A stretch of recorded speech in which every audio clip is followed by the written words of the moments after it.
رحیم سورۃ البقرہ کی آیت نمبر 43، 44، 45 ڈاکٹر اسرار احمد کی کتاب بیان القرآن سے تفسیر پڑھ رہے ہیں۔ چلتے ہیں آیت نمبر 43 کی طرف۔ وَأَقِیمُوا الصَّلَاةَ وَآتُوا الزَّکَاةَ، نماز قائم کرو، زکوٰۃ ادا کرو۔ وَارْکَعُوا مَعَ الرَّاکعِینَ، رکوع کرنے والوں کے ساتھ رکوع کرو، یعنی با جماعت نماز ادا کرو۔ اول تو یہود نے رکوع کو اپنے ہاں سے خارج کر دیا تھا، دوم با جماعت نماز ان کے ہاں ختم ہو گئی تھی، چنانچہ انہیں رکوع کرنے والوں کے ساتھ رکوع کرنے کا حکم دیا جا رہا ہے۔ گویا صراحت کی جا رہی ہے کہ نبی آخر الزماں صلی اللہ علیہ وآلہ وسلم پر صرف ایمان لانا ہی نجات کے لیے کافی نہیں ہے، بلکہ تمام اصولوں میں آپ صلی اللہ علیہ وآلہ وسلم کی پیروی ضروری ہے۔ نماز بھی آپ صلی اللہ علیہ وآلہ وسلم کے طریقے پر پڑھو، جس میں رکوع بھی ہو اور جو با جماعت بھی ہو۔ أَتَأْمُرُونَ النَّاسَ بِالْبِرِّ وَتَنْسَوْنَ أَنفُسَكُمْ، کیا تم لوگوں کو نیکی کا حکم دیتے ہو اور خود اپنے آپ کو بھول جاتے ہو؟ ان آیات کے اصل مخاطب علماء یہود ہیں، جو لوگوں کو تقوی اور پارسائی کی تعلیم دیتے تھے، لیکن ان کا اپنا کردار اس کے برعکس تھا۔ ہمارے ہاں بھی علماء اور واعظین کا حال اکثر و بیشتر یہی ہے کہ اونچے سے اونچا واعظ کہیں گے، اعلیٰ سے اعلیٰ بات کہیں گے، لیکن ان کے اپنے کردار کو اس بات سے کوئی مناسبت نہیں جس کی وہ لوگوں کو دعوت دے رہے ہوتے ہیں۔ یہی در حقیقت علماء یہود کا کردار بن چکا تھا، چنانچہ ان سے کہا گیا کہ کیا تم لوگوں کو نیکی کا راستہ دکھاتے ہو، ان کو کہتے ہو، مگر اپنے آپ کو بھول جاتے ہو۔ وَأَنْتُمْ تَتْلُونَ الْكِتَابَ، حالانکہ تم کتاب کی تلاوت کرتے ہو۔ تم یہ جو کچھ کر رہے ہو اس حال میں کہ تم اللہ کی کتاب کی تلاوت کرتے ہو، یعنی تورات پڑھتے ہو، تم صاحب تورات ہو۔ ہمارے ہاں بھی بہت سے علماء کا، جنہیں ہم علماء سوء کہتے ہیں، یہی حال ہے۔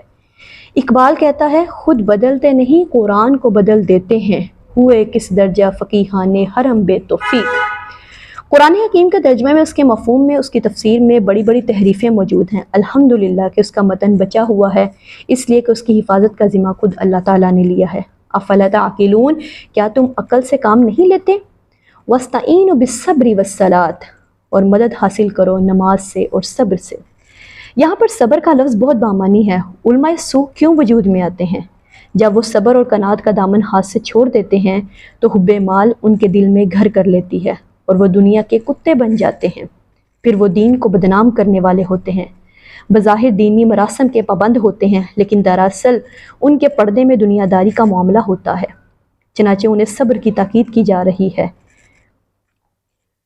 اگر کوئی عالم یا پیر اپنے ارادت مندوں کو ان چیزوں سے روکے گا تو پھر اس کو نذرانے تو نہیں ملیں گے، اس کی خدمتیں تو نہیں ہوں گی۔ چنانچہ اگر تو دنیا میں صبر اختیار کرتا تب تو آپ کو حق بات کہہ سکتے ہیں، اور اگر دنیاوی خواہشات آپ پر مقدم ہیں تو پھر آپ کو سمجھوتا کرنا پڑے گا۔ صبر کے ساتھ جس دوسری شے کی تاکید کی گئی ہے وہ نماز ہے۔ علماء یہود حق کے باوجود محمد صلی اللہ علیہ وسلم پر ایمان نہ لائے تھے۔ اس کی بڑی وجہ حب مال اور حب جاہ تھی۔ یہاں دونوں کا علاج بتا دیا گیا کہ حب مال کا دار و مدار صبر سے ہوگا، جبکہ نماز سے عبودیت پیدا ہوگا اور حب جاہ کا خاتمہ ہوگا۔ وَإِنَّهَا لَكَبِيرَةٌ، اور یقیناً یہ بہت بھاری شے ہے۔ عام طور پر یہ خیال کیا جاتا ہے کہ انہا کا ضمیر صرف صلاۃ کے لیے ہے، یعنی نماز بہت بھاری اور مشکل کام ہے، لیکن ایک رائے یہ بھی ہے کہ یہ در حقیقت اس پورے طرز عمل کی طرف اشارہ ہے کہ دنیا کے شدائد اور ابتلاءات کا مقابلہ صرف صبر اور نماز کی مدد سے کیا جائے۔ مطلوب طرز عمل یہ ہے کہ دنیا اور دنیا کے متعلقات میں کم سے کم کانا ہو، حق کا بول بالا کرنے کے لیے میدان میں آ جاؤ۔ اس کے ساتھ ساتھ نماز کو اپنے معمولات زندگی میں شامل کر لو۔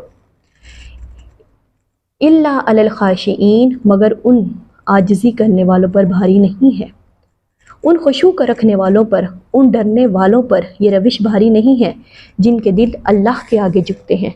الذین یظنون انہم ملاقو ربہم، جنہیں یہ یقین ہے کہ وہ اپنے رب سے ملاقات کرنے والے ہیں۔ میں نے شروع میں وبالآخرۃ ہم یوقنون کے ذیل میں توجہ دلائی تھی کہ یہ ایمان بالآخرت ہے جو انسان کو عمل کے میدان میں سیدھا رکھتا ہے۔ وَأَنَّهُمْ إِلَيْهِ راجعون، اور جنہیں یہ یقین ہے کہ بالآخر انہیں اسی کی طرف لوٹ کر جانا ہے، انہیں اسی کے روبرو حاضر ہونا ہے۔ جزاک اللہ۔